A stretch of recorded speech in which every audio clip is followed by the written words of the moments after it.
15h-16h sur Europe 1. Il n'y en a pas deux comme elle. Marion Ruggieri. Bonjour et merci d'écouter Europe 1. Nous sommes très heureux de vous retrouver dans Il n'y en a pas deux comme elle. Qu'est-ce qui nous pousse à changer de religion ? À tenter la conversion dans une société de plus en plus mystique et pragmatique où le religieux devient omniprésent, on se pose la question. Pour en parler, le philosophe, sociologue et historien des religions Frédéric Lenoir, bonjour. Bonjour. Et merci d'être avec nous. Et nous rejoindra aussi Véronique Lévy, sœur cadette du philosophe Bernard-Henri Lévy qui s'est converti au catholicisme et raconte son parcours dans un livre bouleversant, parfois déroutant, Montre-moi ton visage aux éditions du Cerf. Mais avant cela, je salue le duo qui m'accompagne aujourd'hui, Olivia de Lamberterie du journal Elle. Bonjour Marion. Et Benjamin Muller d'Europe 1. Bonjour Marion. Sans oublier Ombline. Bonjour Marion. Bonjour à tous. On commence comme d'habitude cette émission par quelques chiffres. En 2014, les religions qui recrutent le plus en France sont l'islam et les églises chrétiennes évangéliques. 4000 Français se convertiraient chaque année à l'islam et de 4000 à 7000 aux églises chrétiennes, toutes tendances confondues. Seules 150 des 2000 demandes de conversion au judaïsme reçues par le consistoire de Paris aboutissent chaque année. La première religion de France est le catholicisme. Environ 65% des Français s'en réclament, suivi de l'islam, 6%, du protestantisme 2% et du judaïsme 6%. 1993, oui, en sachant, je précise juste pour nos auditeurs, que l'appartenance religieuse des Français est difficile à évaluer puisque la loi interdit à l'État d'établir des statistiques officielles. Donc pour obtenir des estimations, il faut bien sûr s'appuyer sur les sondages. Enfin, 1993, année où le rappeur Akhenaton du trio IAM s'est converti à l'islam. 2002, année où Danny Boone rencontre sa femme pour qui il se convertira au judaïsme. 2009, année de conversion de la rappeuse Diams à l'islam. Et 7 avril 2012, date du baptême de Véronique Lévy. Alors, est-ce que vous pourriez vous convertir ? Que pensez-vous de la conversion ? On vous a posé la question. Se convertir à une religion pour une autre religion, si c'est pour un même Dieu, je vois pas l'intérêt. Oui, je pense qu'il y a pas mal de convertis, oui, mais peut-être ils en parlent pas forcément. Non, je comprends pas la conversion, comme je comprends pas les religions. Dans l'entourage, on en voit. On voit des gens qui se convertissent, musulmans, qui deviennent protestants ou inversement. Faut pas faire l'amalgame avec tout ce qu'il peut y avoir en ce moment, avec le djihadisme, ces choses-là. Comme je suis pas pratiquant, je vois pas l'intérêt de convertir. Je sais pas, j'ai vu récemment que la sœur de BHL s'était convertie au catholicisme. Après, faut pas que ça tombe dans l'extrême en fait, c'est juste ça, mais... Chacun a droit à sa foi, à sa relation avec Dieu. Et un micro-trottoir réalisé comme d'habitude par Sébastien Bordenave. Je précise juste tout à l'heure que c'était 6% à l'islam, 2% au protestantisme et le judaïsme représente 1% en France. Voilà, je crois que ma langue a fourché. Alors Frédéric Lenoir, pourquoi se convertit-on ? Quelles sont les motivations pour se convertir ? Et est-ce qu'il y a selon vous de plus en plus de conversions ? Alors déjà, il faut savoir que s'il y a de plus en plus de conversions, oui, même si ça reste très très très minoritaire anecdotique par rapport à la masse dont on parle. Donc vous parlez de 4000, c'est très peu en soi. Mais ça progresse. Effectivement, il y a de plus en plus de gens qui se convertissent à l'islam en France, de plus en plus de gens qui sont baptisés en France. Mais c'est presque mécanique, c'est presque logique, parce qu'on est dans des sociétés de plus en plus qui ne sont plus religieuses. Et donc comme il y a de moins en moins d'enfants qui sont baptisés à la naissance, il est logique qu'après, s'ils font un chemin spirituel et qu'ils y rencontrent une religion, ils se convertissent. Donc on est dans une logique sociologique absolue. La deuxième chose, c'est qu'il y a aussi un manque de spiritualité dans notre société. Alors là, c'est au-delà de la religion, c'est qu'on est dans une société matérialiste, consumériste, qui a évacué l'intériorité, qui a évacué la transcendance, qui a évacué l'expérience intérieure et spirituelle, et donc il y a des gens qui se convertissent pour ça. Et ça, c'est l'antithèse de la conversion à quelque chose de fanatique. C'est la conversion à simplement quelque chose qui donne sens à sa vie. Donc il y a des gens qui cherchent le sens de leur vie, ils peuvent le trouver, une quête spirituelle. Donc ça existe aussi, ça donne pas forcément lieu à des conversions. C'est pas forcément des gens qui vont se convertir à une religion et pratiquer dans une religion, mais ça existe aussi et parfois ça donne lieu à une conversion. Et puis dans le phénomène de conversion, il y a aussi un phénomène identitaire. Il y a des gens qui sont en perte de repères dans cette société où ils sont un peu déboussolés et la religion peut leur donner des repères identitaires. C'est, je pense, une des raisons principales qu'on peut trouver notamment dans les conversions à l'islam, c'est que ça vous donne aussi un cadre, ça vous donne une morale, ça vous donne finalement un certain nombre de choses auxquelles vous pouvez vous appuyer et vous pouvez vous identifier à une communauté. Vous n'êtes pas seul, vous n'êtes pas isolé. Il y a un groupe chez les évangéliques aussi, c'est une des raisons fortes, c'est qu'on rencontre une communauté de gens à qui on peut partager les mêmes valeurs. Donc voilà, je dirais qu'il y a une dimension spirituelle et une dimension identitaire dans le phénomène de conversion. Alors, justement, je me posais la question, est-ce qu'il existe des profils de convertis ? Est-ce qu'il y a un âge ? Est-ce qu'il y a un milieu social où on note plus de conversions ? Alors, je n'ai pas vu, moi, d'études, ça existe peut-être, mais je n'ai pas vu d'études sociologiques assez poussées là-dessus. Il y en a peut-être. Donc, je peux pas vous répondre avec certitude. Moi, ce que j'ai observé, mais ça n'a aucune valeur scientifique dans les convertis, j'ai quand même observé d'abord une assez grande diversité de milieux sociaux. Après, je pense que les âges, on se convertit plutôt jeune. On se convertit pas à 60 ans. C'est quand même assez rare. Ça arrive, mais c'est plus rare. Donc, je pense qu'il y a des conversions qui sont liées à l'adolescence, aux jeunes adultes. Et puis après, je pense qu'il y a un deuxième stade possible de conversion qui est ce qu'on appelle le milieu de vie. C'est vers 35-40 ans où là, on se repose des questions sur sa vie. C'est très souvent à ce moment-là que les gens changent de vie, qui vont quitter Paris pour aller vivre à la campagne, etc. Et c'est aussi des moments où on peut... moi, j'avais fait une étude, mon doctorat portait sur les convertis au bouddhisme, donc je m'étais intéressé à ça. La grande majorité la grande majorité des gens qui s'intéressent au bouddhisme, c'est entre 35 et 50 ans. Il faut qu'ils aient déjà eu un cheminement de questionnement personnel, existentiel, des expériences de vie pour se dire finalement j'ai envie d'intégrer une spiritualité forte et c'est pas quelque chose qui se fait très jeune, le bouddhisme. Vous diriez que c'est une deuxième naissance, que c'est une renaissance? On entend souvent dire ça. On entend souvent dire ça parce que la religion est très forte, elle touche à des valeurs déjà, donc c'est tout le système de valeurs qui est remis en cause et qui est transformé avec la conversion. C'est aussi la relation possible avec une transcendance qui peut vous donner le sentiment effectivement d'une nouvelle rencontre, une altérité qui vous bouleverse et souvent vous changez de vie. Ce qui fait qu'effectivement... C'est ce qui vous est arrivé? Moi, j'ai eu un phénomène de conversion, mais c'est assez étrange parce que je me suis converti à ma propre religion. C'est-à-dire qu'au fond, j'étais dans une famille catholique, mais je pratiquais pas du tout cette religion parce que je la trouvais dogmatique, étroite, etc. Et puis un jour, à 19 ans, je lis les évangiles et là, j'étais totalement bouleversé. Et je me suis dit, mais si c'est ça le christianisme, alors je suis chrétien. Bon, après, j'ai découvert le bouddhisme et j'ai pratiqué la méditation bouddhiste, mais je reste vraiment de fibre chrétienne. Benjamin. Moi, j'ai une question un peu basique. Est-ce que cette augmentation du nombre de conversions, c'est pas aussi un petit peu, quelque part, phénomène de mode, tout simplement? C'est-à-dire qu'on n'a jamais, j'ai l'impression, dans les 30 dernières années, autant parlé de religion qu'aujourd'hui. Et du coup, est-ce qu'on peut pas imaginer qu'il y a un petit phénomène de mode? Je sais pas. Là où vous avez raison, c'est que le fait qu'on en parle attire l'attention. Et donc, si ça attire l'attention, il y a des gens qui se questionnent et qui vont peut-être aller chercher ce que c'est qu'une religion. Bon, mais cela dit, c'est quand même délicat de dire ça parce que on en parle souvent de manière très négative des religions. Pourquoi on parle de religion aujourd'hui autant? C'est parce qu'il y a du fanatisme religieux. On en parlerait beaucoup moins sinon. Donc, c'est quand même sous son angle plus dur, sous son angle qui fait le plus peur qu'on parle de religion dans les médias. On en parle peu pour raconter qu'il y a des gens qui sont formidables et on parle des sectes, on parle du fanatisme religieux, on parle aussi bien d'ailleurs dans toutes les religions, parce que là j'ai appris récemment que même les bouddhistes s'y mettent, ils sont en train de persécuter les musulmans en Birmanie. Enfin, donc on a un phénomène, on a un phénomène identitaire aujourd'hui. Le choc des cultures crée effectivement un phénomène de repli identitaire et la religion est un des vecteurs fondamentaux de l'identité d'un peuple. Donc ce qui fait que beaucoup de gens reviennent à la religion parce qu'ils ont peur des autres dans le cadre de la mondialisation. Et donc on en parle beaucoup dans ce cadre-là. Je pense pas que c'est ça qui donne envie aux gens de se convertir. Olivia? Et moi j'ai une question au contraire un peu grandiloquente et romanesque. Est-ce qu'il n'y a pas aussi des conversions avec des gens qui tout d'un coup ont une révélation comme Paul Claudel ou comme des écrivains qui tout d'un coup, hop, ils rencontrent Dieu? Vous avez eu des histoires comme ça? Bien sûr, mais ça a toujours existé, comme vous le dites très justement. C'est pas nouveau. À toutes les époques, même quand on était dans le cadre d'une société homogène où il y a une grande religion dominante et les gens se posent pas de questions. Vous naissez catholique, vous mourrez catholique, vous posez pas de questions. Même là, dans ces sociétés homogènes, il y a toujours des gens qui effectivement soit sont d'une autre religion et vont se convertir à cette religion dominante, soit avaient quitté cette religion pour des raisons philosophiques, séissements, etc. Et puis qui à un moment donné sont foudroyés par la grâce. Donc effectivement, il y a une dimension dans la conversion qui peut nous échapper puisque dans un certain nombre de témoignages, il s'agit pas simplement de raisons d'appartenance, etc. Il s'agit d'une rencontre avec quelque chose qui les foudroie, ce qu'on appelle la grâce.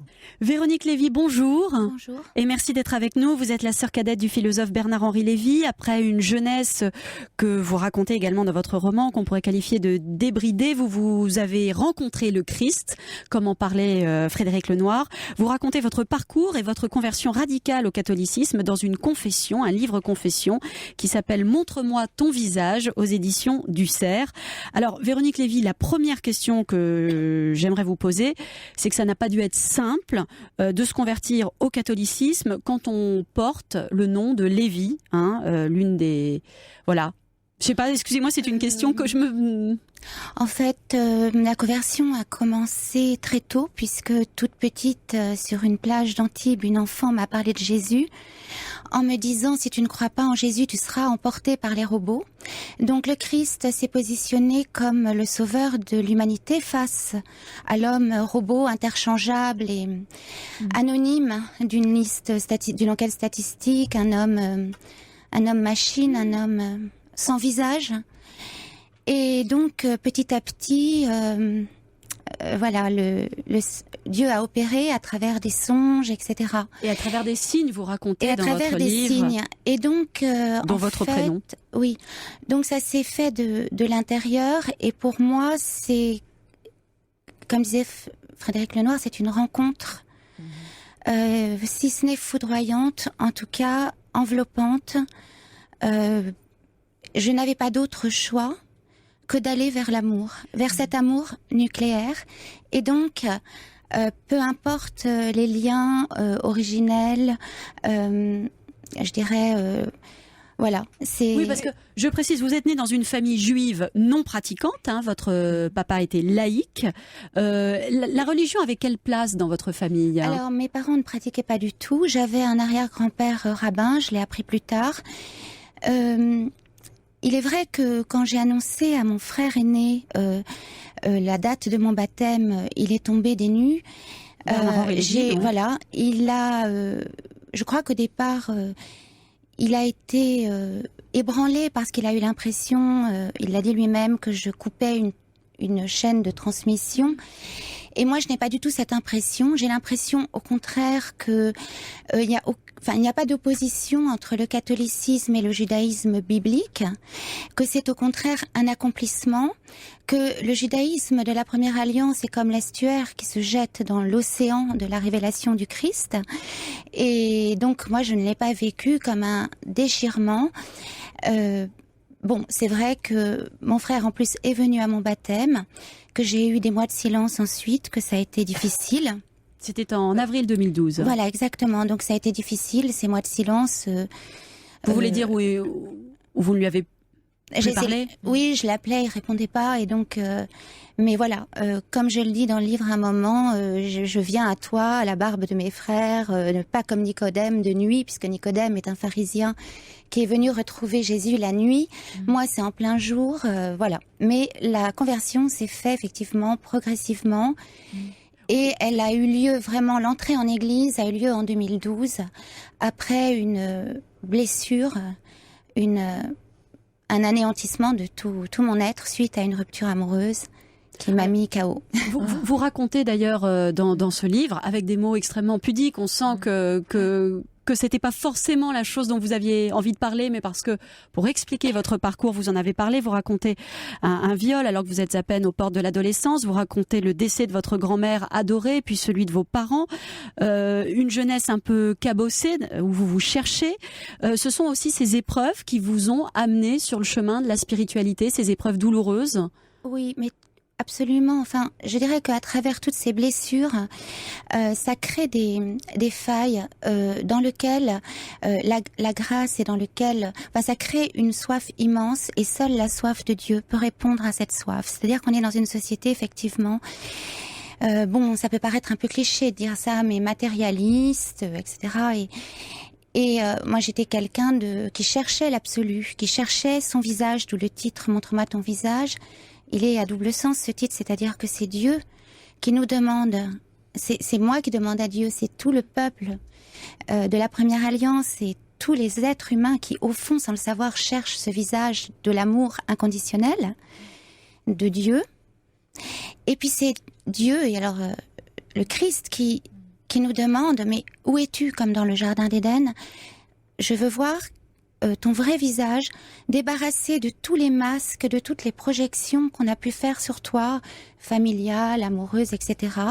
De toutes ces images qu'on plaque dessus, même les femmes souvent se perdent savent plus trop comment se situer dans cette société. Soit on leur demande de se masculiniser, soit c'est une féminité qui devient un peu trop caricaturale et ça devient des espèces de clones de femmes un peu objets où le corps est morcelé. Et l'amour du Christ, il va au-delà de tout ça. Il nous aime dans nos blessures, dans notre folie. Et moi, je l'ai entendu vraiment me dire, je t'aime, même folle, même blessée, même fragile. Avec moi, tu pourras être qui tu es. Et je vois ce que tu es capable aussi de devenir dans mon amour. Olivia. Et il semblerait que vous ayez une pratique très intense de la religion aujourd'hui. Vous n'avez pas envie de devenir religieuse ?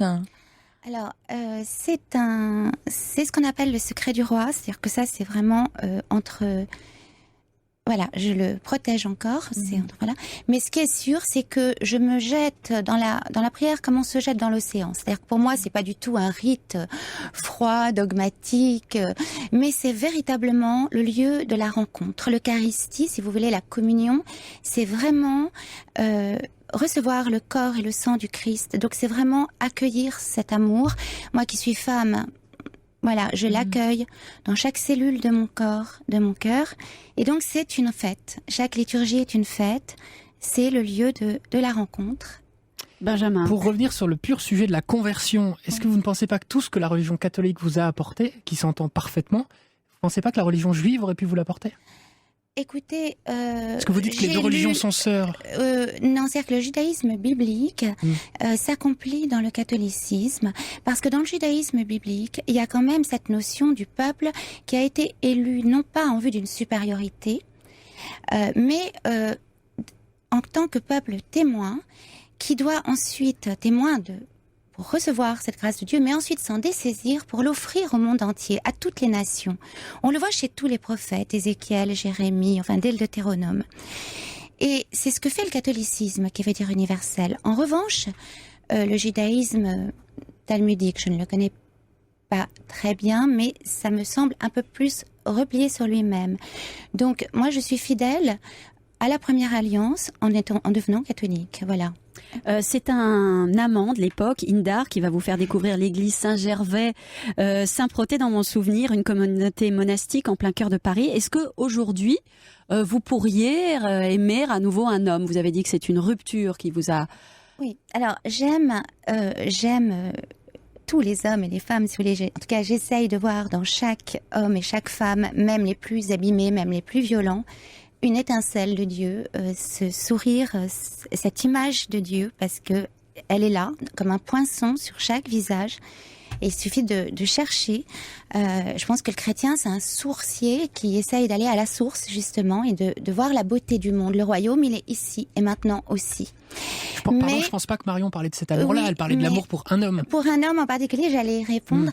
C'est-à-dire que donc, non, pas dans le sens exclusif et sexuel. C'est-à-dire que il y a un psaume qui dit le Seigneur est pour le corps et le corps est pour le Seigneur.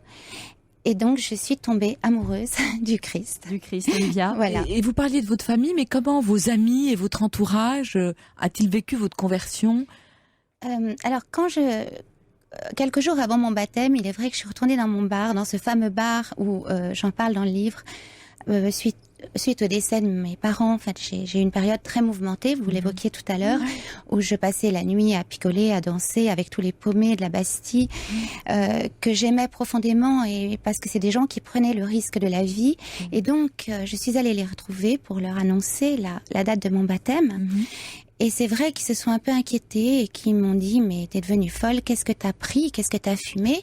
Et je leur ai répondu « Pas encore, mais bientôt, je vais goûter à son corps et à son sang. » Et j'écris dans le livre « Je me shoote, Seigneur, je me shoote à toi, Seigneur, sous perfusion eucharistique. » C'est c'est un petit peu humoristique, mais voilà, ils se sont un peu inquiétés. Ils ont eu l'impression que j'avais été justement enrôlée dans une secte, alors que pas du tout. J'ai retrouvé mon intégrité de femme.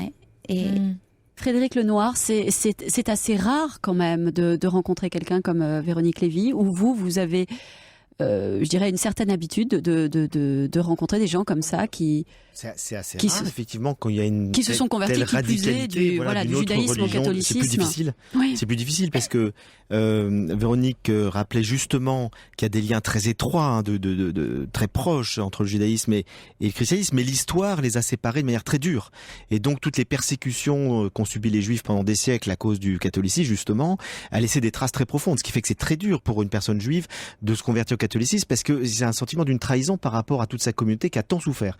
Donc ça diminue un peu aujourd'hui, mais ça a été très violent pendant longtemps. Ce qui fait que les conversions dans ce sens-là étaient rares. Maintenant, en l'écoutant Véronique Lévy, j'avais l'impression d'écouter Mireille Nègre. Je ne sais pas si vous vous souvenez de cette danseuse étoile qui était la plus grande danseuse étoile de l'Opéra de Paris, qui a été, je crois, vers 28 ans, foudroyée par la grâce aussi, et qui a tout quitté pour rentrer au Carmel. Puis là, maintenant, elle est sortie du Carmel, mais elle reste laïque, mais c'est les mêmes mots, c'est exactement le même discours, je suis devenue amoureuse du Christ, etc. Donc on voit quand même ce discours des convertis qui existe un certain nombre de personnalités, je dirais, qui ont fait tout un chemin de conversion. Est-ce que... Non. Olivia, oui. Est-ce que aussi les convertis, comme il y a un grand chemin à faire pour se convertir, qui est souvent très long et très compliqué, est-ce qu'ils sont pas plus extrémistes que les autres ? Ah, bien sûr. Alors la réponse, le mot de la fin pour Véronique Lévy, non, justement. Alors, je ne suis ni extrémiste, plus extrême, ni intégriste, mais intègre. La parole du Christ, elle est radicale parce que l'amour demande tout. Le Christ est nu sur la croix, il nous demande, il est patient, cet amour est patient, l'amour de Dieu est patient, mais il nous demande d'aller vers lui à découvert. C'est un amour au laser qui débusque tous les mensonges et tous les coins d'ombre, mais pour nous amener vers la vérité et vers la lumière. Le Christ est la lumière du monde. Mais c'est une lumière d'amour, une lumière douce.